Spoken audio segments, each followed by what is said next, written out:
Bonjour tout le monde, c'est Paul de Crypto Formation. Aujourd'hui, on a une sacrée vidéo. Là. Ça m'a pris au moins 2 semaines d'être capable de tout mettre ça ensemble pour être capable de vous expliquer ça dans un format qui est facile à comprendre et facile à digérer. On va voir dans la vidéo c'est quoi les points communs qu'on a eu à chaque semaine marché que vous voyez ici sur le Bitcoin qui a marqué la fin du cycle ou d'un cycle, donc qui a marqué la fin du cycle de 2013 quand le Bitcoin est passé de 1000 $ jusqu'à 150 $. Un autre point commun qui a marqué la fin du cycle de 2017, le cycle du début de 2021 où est-ce qu'on a vu le Bitcoin atteindre les 64 000 $ puis redescendre autour des 28 000 $. Et je vais vous expliquer qu'est-ce qui risque d'arriver probablement cet automne et qui risque de marquer le sommet du marché sur le Bitcoin et les crypto-monnaies. Donc, ça vaut la peine d'écouter la vidéo du début à la fin parce que si vous comprenez tout ce que je vais dire, chaque point de la vidéo, lorsque vous allez arriver à la fin et que je mette tout ça ensemble, eh bien, de un, votre tête risque d'exploser, mais vous risquez d'être vraiment surpris à quel point les institutions et les baleines contrôlent le marché par plusieurs mécanismes. Donc, c'est un gros point qu'on va voir dans la vidéo, les stratégies de manipulation des whales et je vous explique bien sûr une façon de maximiser vos gains dans tout le bull market. Donc si ça vous intéresse, ben restez pour la vidéo. N'oubliez pas de mettre un like, écrivez un commentaire, j'ai toujours du plaisir à lire vos commentaires. Merci beaucoup en passant pour tous les bons commentaires. Et bien sûr, n'oubliez pas que je ne suis pas conseiller financier, je ne suis qu'un gars dans son bureau qui aime parler de crypto-monnaie. Donc tout ce que je vais dire dans la vidéo, ben ce n'est pas des conseils financiers, faites vos propres recherches. Et étant donné que mes mots ne sont pas payés ni achetés, ben ce n'est que mon opinion, donc je peux dire n'importe quoi aussi. Donc ceci étant dit, commençons la vidéo. Je vais commencer par vous donner déjà un secret, qui est la façon de faire des profits massifs, aller chercher des 10x dans le monde des crypto-monnaies. Mais je l'ai écrit ici sur mon Telegram, c'est la patience. Je sais qu'on veut tout faire des gains rapidement, mais c'est avec la patience qu'on fait les plus gros gains, parce que les gens qui flippent d'une crypto à une autre à chaque 48 heures parce que la crypto a pas fait un x5, comme j'explique dans mon texte juste ici, sur mon Telegram. Si vous n'avez pas rejoint mon Telegram en passant, les liens sont dans la description du vidéo ci-bas. Ben, si vous changez de crypto à chaque 48 heures parce que vous n'avez pas fait un x5, vous allez pas y arriver en crypto-monnaie. Ce que ça prend, c'est de la patience, d'acheter les bonnes cryptos, bien sûr, qui ont les bons fondamentaux, que l'analyse technique est là, que l'analyse sociale est là aussi. Et il faut être dans le bon cycle. Il faut être dans un cycle aussi. Et je vous rappelle que si vous êtes dans les cryptos depuis au moins 1 an et que vous avez acheté les bons altcoins, vous avez déjà dans votre portefeuille des cryptos qui ont fait des x50, des x70, même des plus que x100. Donc vraiment le secret, c'est la patience, mais aussi de comprendre le cycle, quand est-ce qu'il va s'arrêter, comme qu'est-ce que je vous explique depuis un bout. Je pense que ça va être autour de cet automne, en octobre, pour la plupart des cryptos. Mais encore une fois, je peux me tromper. C'est pour ça que je vous explique dans ma dernière vidéo les façons de prendre des profits dans la vidéo qui est juste ici. Je vous explique le cycle dans les 2 dernières vidéos. Je vous explique quels sont selon moi des cryptos de qualité dans les 2 vidéos qui sont ici. Donc vraiment, je vous couvre de A à Z. Donc, ceci étant dit, maintenant, allons voir ce qu'ont en commun les tops de marché. Mais avant de pouvoir comprendre ce qu'ont en commun les tops de marché qu'on a vu ici, il faut comprendre un concept très important. En fait, 2 concepts très importants. Le premier, c'est que les whales, les gens qui ont beaucoup d'argent, beaucoup plus que vous pensez, c'est eux qui contrôlent le marché par différents mécanismes qu'on va voir dans la vidéo. Et si vous comprenez pas comment les whales fonctionnent, ben vous allez être les petits planctons qui se font manger par les whales. Donc les whales vont défoncer votre portefeuille, vont défoncer votre santé mentale et vont finir par défoncer votre femme aussi. Donc, comprenez comment les whales fonctionnent pour vous en sortir dans ce marché-là qui est vraiment un marché de whales et de requins aussi. Donc le deuxième point à comprendre, c'est de comprendre pourquoi et comment le prix bouge d'une crypto-monnaie ou d'un actif. Parce que plusieurs personnes ne peuvent pas répondre à cette question. Comment est-ce que le prix bouge d'une crypto-monnaie? Parce qu'on sait à chaque fois qu'il y a une transaction, ben il y a un acheteur et un vendeur. Pourquoi le prix reste pas exactement au même endroit dans ce cas-là? Ben c'est ce qu'on va voir dans la vidéo.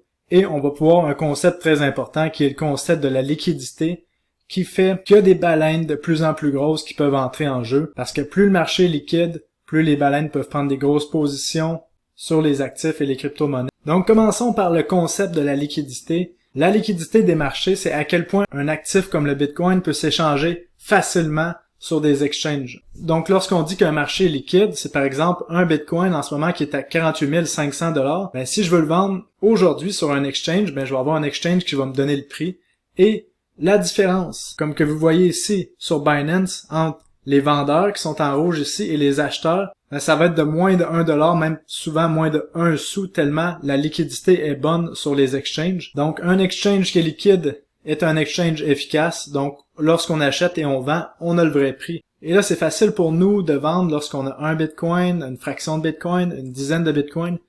C'est rien pour les exchanges. Là, on va parler des whales. Qu'est-ce qu'ils ont besoin pour que leurs transactions soient efficaces? Ben, c'est beaucoup de liquidité.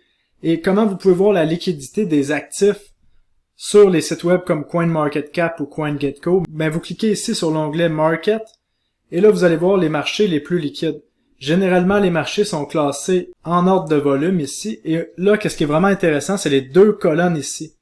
Plus 2% depth, donc c'est la profondeur de liquidité que ça prend pour que le prix du Bitcoin sur Binance monte de 2%. Ben, ça prend 27 millions de dollars. Et pour que le prix sur Binance descende de 2%, ça prend 15 millions de dollars. Et là, vous voyez, ça c'est seulement pour Binance dans la paire BTC USDT. Mais là, il y a plusieurs autres exchanges, comme on voit ici UOB, Coinbase.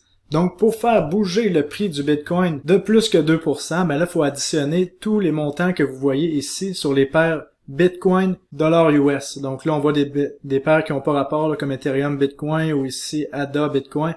Donc, il faudrait vraiment aller voir seulement les paires Bitcoin et dollar US pour comprendre quelle est la profondeur de la liquidité sur les exchanges. Parce que pour faire bouger le prix de 2%, il faudrait que j'achète sur tous les exchanges simultanément. Parce que, par exemple, si j'achète seulement pour 27 millions sur Binance, ben oui, je ferais bouger le prix temporairement de 2%, mais par la suite par les mécanismes d'arbitrage. Étant donné que les autres bitcoins seraient un prix plus faible, ben on verrait des arbitragistes qui viendraient vendre leurs bitcoins sur Binance pour établir l'équilibre entre les exchanges. Et là, ce qu'il faut comprendre, c'est qu'il y a deux acteurs principaux sur les marchés. Il y a deux types d'acteurs principaux. On a des acteurs passifs et les acteurs agressifs. Donc, lorsqu'on participe à la liquidité, ben c'est lorsque, par exemple, on va sur Binance ici et que on espère attraper le Bitcoin, on va dire, à 48 000 $. Donc, qu'est-ce qu'on fait? C'est qu'on va placer un ordre d'achat ici sur Binance, par exemple, à 48 000 $. J'envoie mon ordre d'achat et mon ordre d'achat va être dans le tableau ici qui va participer à la profondeur de la liquidité. Et si vous voulez voir la profondeur de la liquidité, vous la voyez ici sur Binance en appuyant sur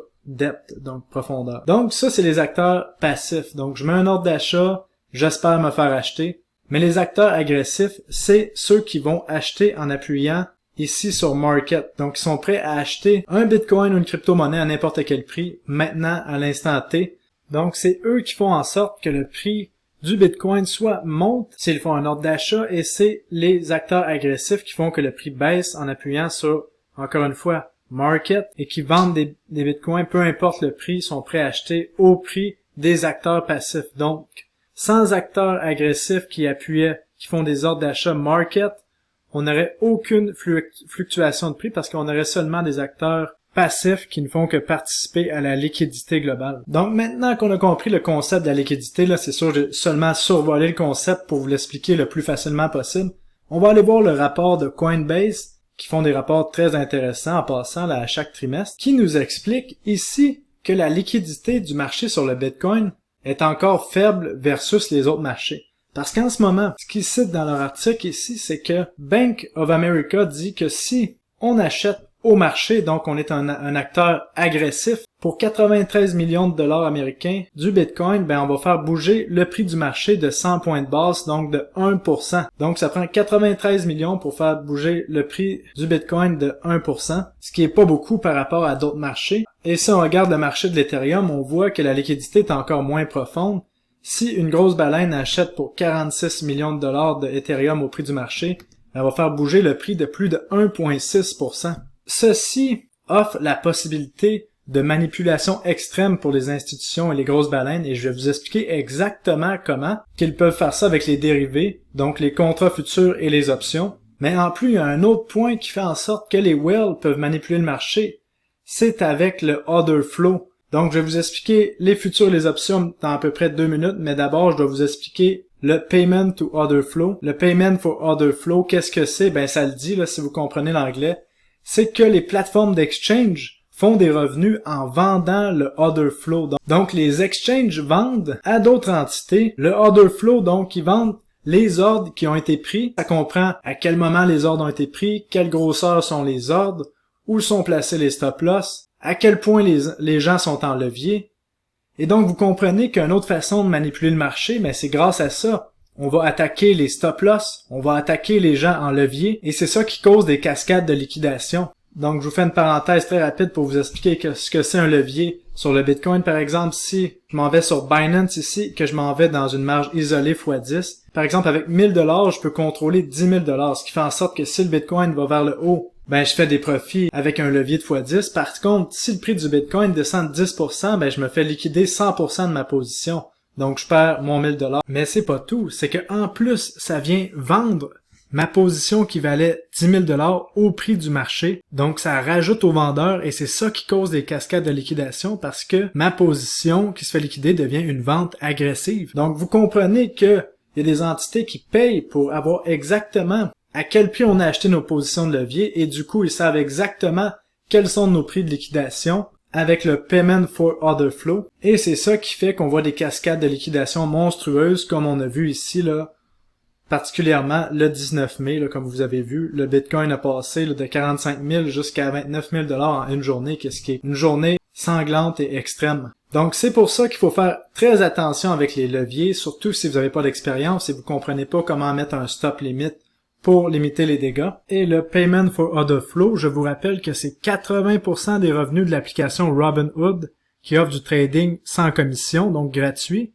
Et rappelez-vous qu'à chaque fois que vous avez quelque chose de gratuit, ben, c'est vous le produit. Maintenant, comment les whales peuvent manipuler le prix du Bitcoin avec les contrats futurs et les options?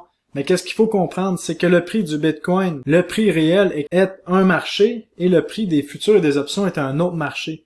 Le prix réel, le prix spot du Bitcoin se fait lorsqu'on peut échanger des Bitcoins physiques. Mais les contrats futurs du CME, donc c'est pour ça qu'on voit le prix du Bitcoin qui est pas exactement souvent au même prix que le vrai prix du Bitcoin, parce que c'est des contrats futurs, des contrats à terme qui viennent à échéance à chaque mois ou à chaque 3 mois, et on spécule sur la valeur future que aura le Bitcoin dans les prochains mois avec du levier, parce qu'un contrat futur vous permet de prendre une position longue qui vous donne des profits avec des leviers importants lorsque le Bitcoin monte, et des positions short qui vous donnent des profits importants avec levier lorsque le prix du Bitcoin descend. Et vous voyez, un contrat vous donne un levier de 5x, comme vous voyez ici. Donc, la façon de manipuler pour les whales, ben, je vous l'explique, c'est très facile. Grâce au rapport de Coinbase, on sait que ça prend à peu près 100 millions de dollars de vente de Bitcoin au prix market pour faire descendre le prix du Bitcoin de 1%. Donc, qu'est-ce qu'on fait? C'est que les entités qui sont multimilliardaires viennent domper plusieurs centaines de millions de dollars en Bitcoin à un moment bien précis sur le marché spot, donc sur les exchanges normaux comme Binance, comme FTX, comme Kraken, Coinbase, et en même temps prennent une position short sur les futurs du CME qu'on voit ici là. Et bien sûr, on coordonne ça avec des nouvelles négatives dans les médias comme on avait vu avec Elon Musk.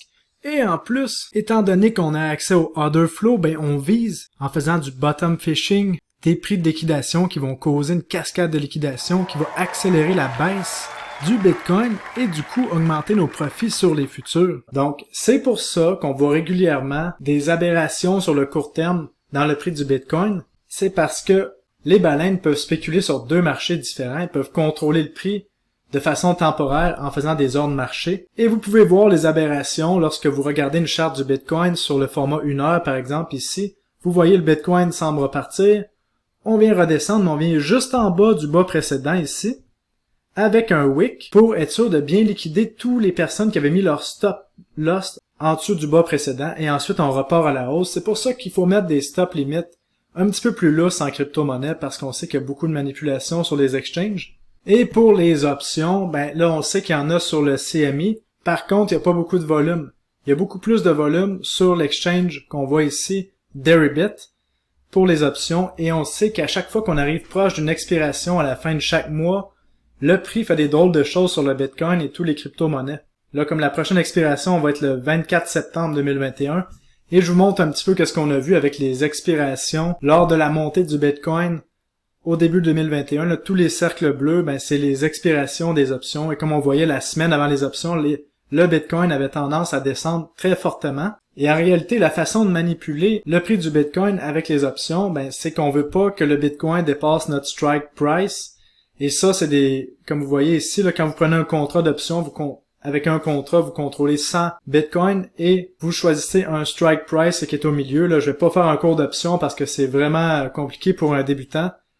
Mais ce que vous voulez, c'est que, par exemple, si vous prenez une option qui a une échéance à 50 000, soit que vous le vendez ou vous l'achetez, mais vous avez intérêt à ce que le Bitcoin finisse en haut ou en dessous de 50 000 à l'instant T, le vendredi, à la minute à laquelle l'option expire. C'est pourquoi vous avez intérêt à manipuler le marché pour faire des profits avec vos options. Et ensuite, vous pouvez laisser aller le cours des crypto-monnaies jusqu'à la prochaine expiration. Et vous le savez, les whales se coordonnent aussi avec les médias de masse, se coordonnent aussi avec les gouvernements, les personnes qui ont de l'argent, les banques, Wall Street et les médias. Ce n'est qu'une seule grosse entité qui travaille tous ensemble pour faire plus d'argent aux dépens de n'importe qui.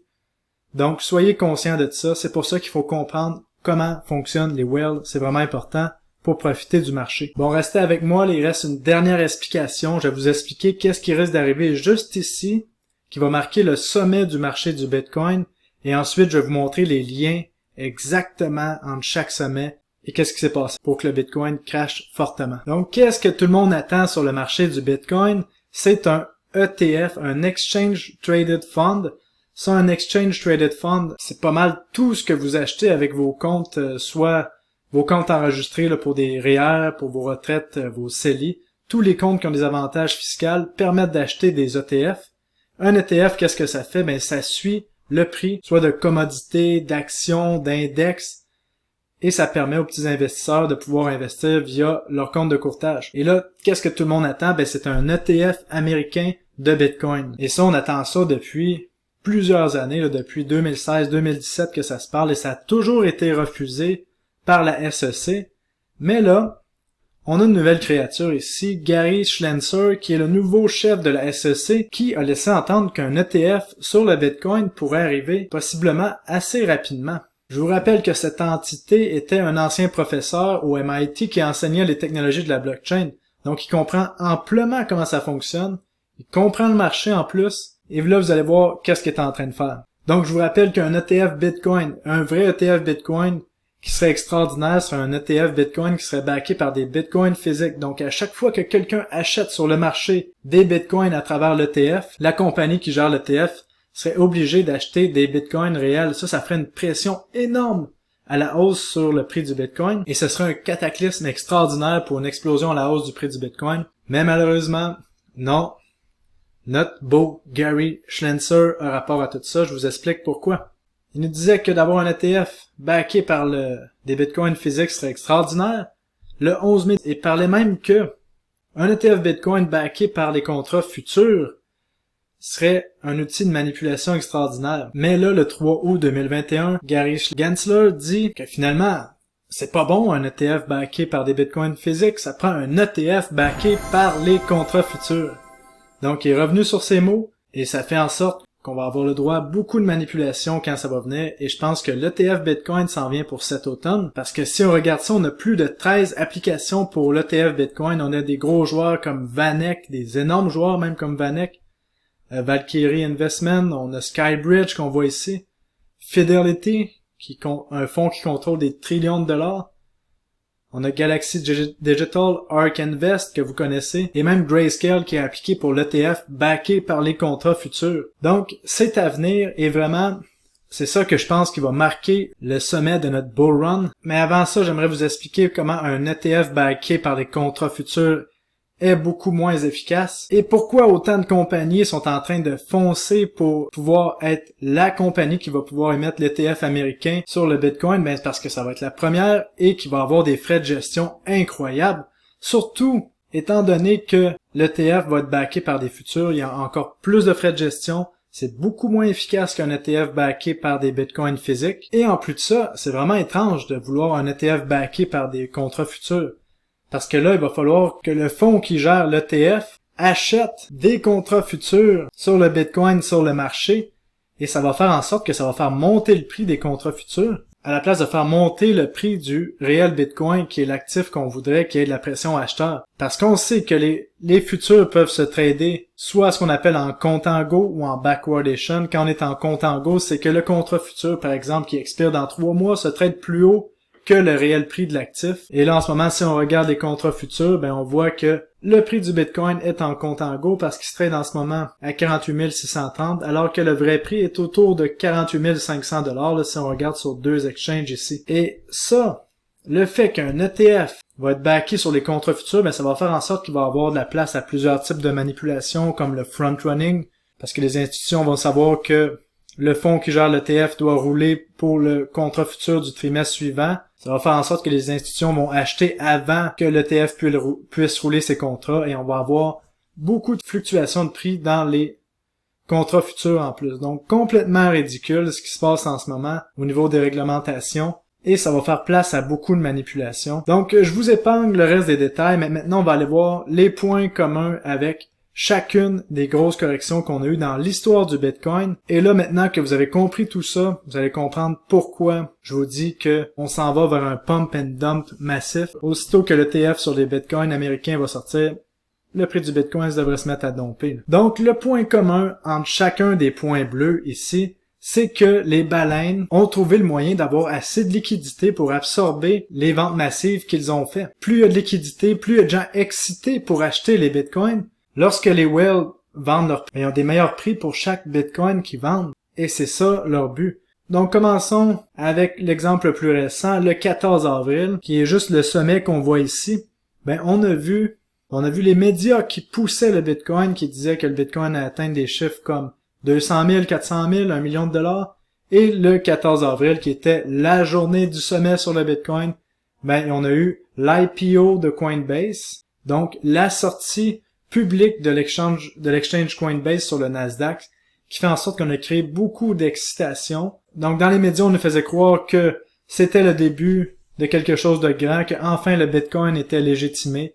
Et par la suite, on a vu une correction importante d'environ 55% sur le Bitcoin. Donc on est venu créer de l'excitation, les gens ont acheté du Bitcoin et les whales l'ont vendu. Maintenant, en 2017, regardez-moi ça. Comme vous voyez, le Bitcoin a atteint son sommet autour de 20 000 $ le 17 décembre 2017. Et par hasard, qu'est-ce qui commençait à s'échanger? Ben, regardez-moi cette charte. Le 18 décembre, les contrats futurs sur le Bitcoin sont apparus sur le CME, comme on voit juste ici. Donc, qu'est-ce que ça veut dire? C'est que les entités pouvaient shorter le Bitcoin. Donc, les entités qui avaient de l'argent ont accumulé du Bitcoin pendant toute la montée. Et lorsqu'on est arrivé au sommet, eh ben c'était facile. Ils prenaient une position short sur les contrats futurs. Donc si le Bitcoin descendait, faisaient des profits. Et ils ont tout dompé leur Bitcoin rapidement. Donc ils ont encaissé des profits massifs des deux côtés, autant par les contrats futurs, autant que en vendant leur Bitcoin sur le prix spot. Et si on regarde juste ici, en décembre 2013, ben, qu'est-ce qui est arrivé pour que le Bitcoin passe de 1000 $ jusqu'à 150 $? Ben, on a eu l'histoire de l'exchange Mt. Gox qui contrôlait 70% de tous les exchanges sur le Bitcoin, qui s'est fait hacker, qui aurait perdu plus de 600 000 Bitcoins. Donc cette fois-là, en 2013, on avait besoin de moins de liquidité, on n'avait pas d'instrument spécial, mais on pouvait quand même domper nos Bitcoins sur Mt. Gox lorsqu'on est arrivé au sommet. Donc on peut comprendre que Mt. Gox avait des pratiques assez étranges s'ils ont perdu 600 000 Bitcoins. Et en 2013, l'outil de manipulation qui a été utilisé pour amener de la liquidité pour les baleines qui ont vendu au sommet, ben c'était la montée rapide du prix du Bitcoin qui a fait en sorte que plusieurs petits investisseurs voulaient acheter du Bitcoin et ils ont acheté dans toute la descente ici, pendant que les whales faisaient des profits sur leur dos. Et c'est ce qui a mené à la correction importante qu'on voit là.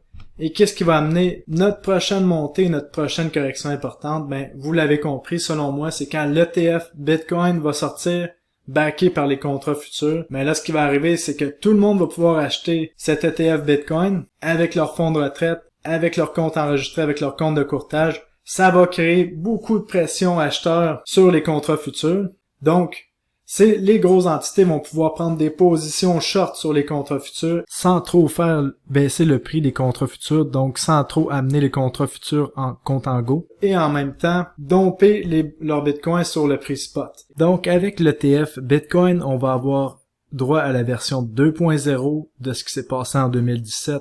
Mais version x10 parce qu'il va y avoir beaucoup plus de liquidités, parce que l'ETF va amener des liquidités massives sur le marché des contrats futurs, ce qui va permettre à toutes ces grosses baleines de bien pouvoir domper leur position sur les petits investisseurs. Donc, tout ce que je vous dis dans la vidéo, ce n'est que de la spéculation, mais avec l'expérience, je réalise que c'est ça qui se passe. Les whales s'amusent à faire des pump and dump massifs, et une fois qu'on va corriger fortement dans les prochains mois, on va avoir probablement une autre montée spectaculaire du Bitcoin, et on va atteindre encore de nouveaux sommets historiques, parce que le Bitcoin et la décentralisation, c'est sûr que c'est très important, mais par contre, lorsqu'on laisse des gens comme ça prendre des décisions, mais ça fait en sorte qu'on détruit des marchés avant même qu'ils puissent atteindre leur plein potentiel. Donc c'est pas mal ça que j'avais à dire pour la vidéo d'aujourd'hui. J'espère que ça vous a éclairé sur plusieurs choses cette vidéo et que vous comprenez un petit peu mieux comment les marchés fonctionnent et les enjeux de liquidité. Donc ceci étant dit, je vous souhaite une belle journée tout le monde et on se revoit dans la prochaine vidéo. Salut!